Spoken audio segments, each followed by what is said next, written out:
जोड़ी को कमजोर कर देगी, क्योंकि इस वक्त इंडी गठबंधन इसी भ्रम में है कि उन्होंने यूपी में बीजेपी को कमजोर कर दिया और इसी में उनका टारगेट 2027 हो गया। राहुल गांधी ने भी वायनाड सीट छोड़कर फोकस यूपी की राजनीति पर कर दिया है। अखिलेश यादव भी विधानसभा सीट छोड़कर संसद की राजनीति करने चले गए हैं। प्रियंका वाड्रा भी सीधे चुनावी राजनीति में आने का फैसला कर चुकी है।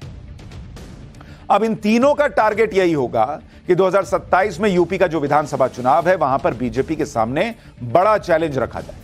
इसलिए समाजवादी पार्टी और कांग्रेस का गठबंधन आगे भी जारी रहेगा। इस चैलेंज के बीच आज वाराणसी की तस्वीरें बहुत कुछ कहती हैं और इन्हें समझने की जरूरत है।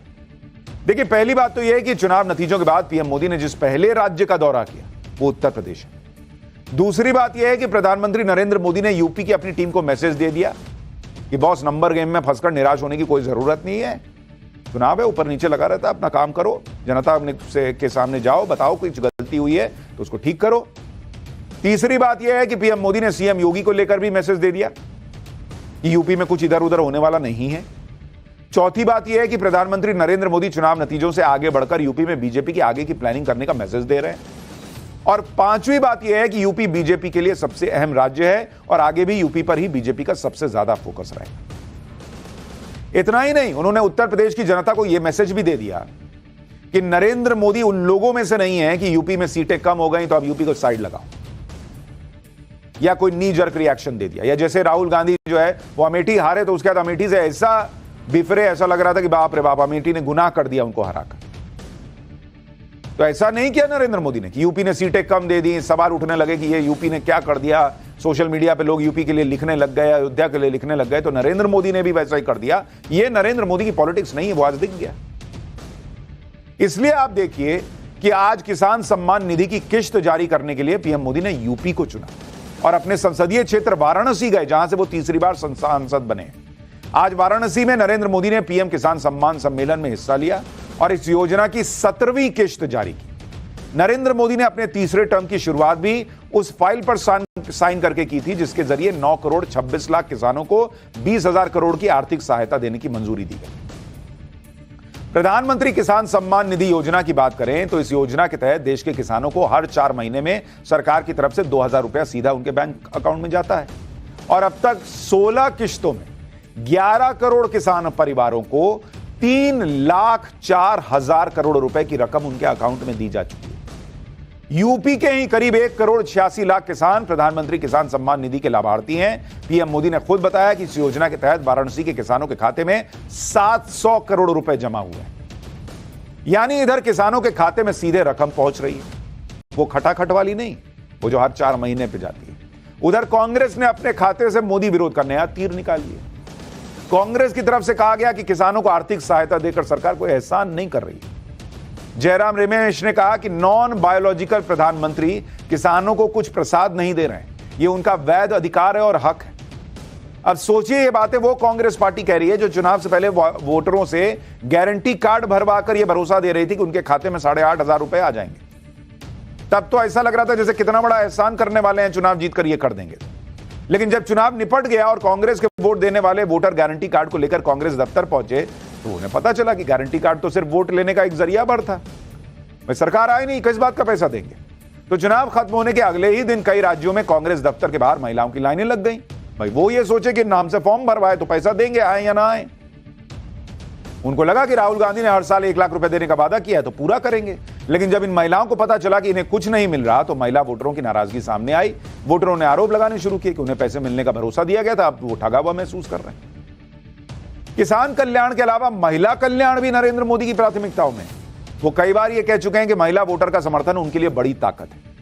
आज वाराणसी में पीएम मोदी ने कृषि सखी योजना के तहत सेल्फ हेल्प ग्रुप से जुड़ी 30,000 महिलाओं को सर्टिफिकेट भी दिया।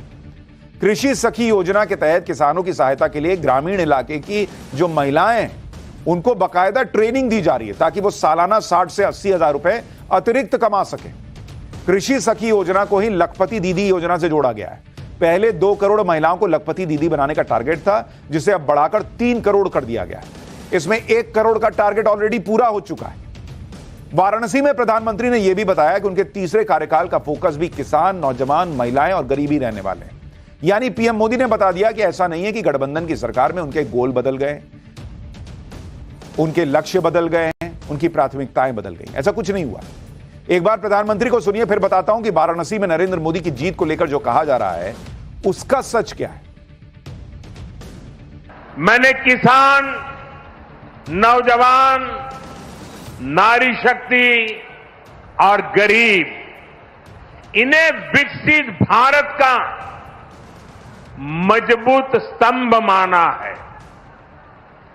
अपने तीसरे कार्यकाल की शुरुआत मैंने इन्हीं के सशक्तिकरण से की है।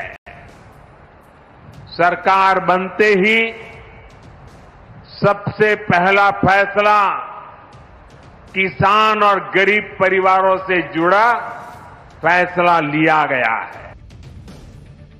प्रधानमंत्री नरेंद्र मोदी यूपी की अपनी टीम में जोश भर रहे हैं, क्योंकि वो जानते हैं कि यूपी में नया चैलेंज सामने है।